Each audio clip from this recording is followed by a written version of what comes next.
Berapa jumlah simpanan emas setiap orang patut ada? Saranan mentor saya Tuan Muhammad Zulkifli Syafiee, setiap kita patut meletakkan target untuk ada 1 kilogram emas untuk satu keluarga. Sekarang ni 1 kilogram emas lebih RM500,000. Kalau 1 kilo itu terlalu besar, letakkanlah target pertama iaitu adakan sekurang-kurangnya 100 gram emas pertama sebagai rizak keluarga. Matlamat tu biar besar, tapi mulakanlah dengan langkah yang kecil. Mulakanlah tabiat simpan 1 gram satu bulan dulu melalui akaun emas CAP Republic Good.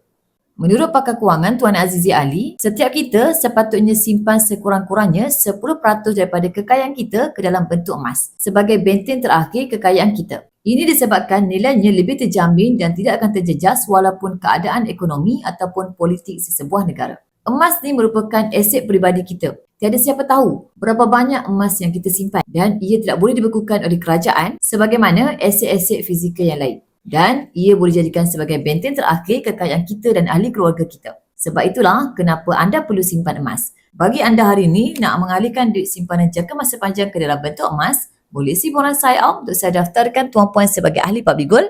Kemudian saya akan guide Tuan Puan dalam cara dan langkah-langkah simpanan emas yang terbaik untuk Tuan Puan.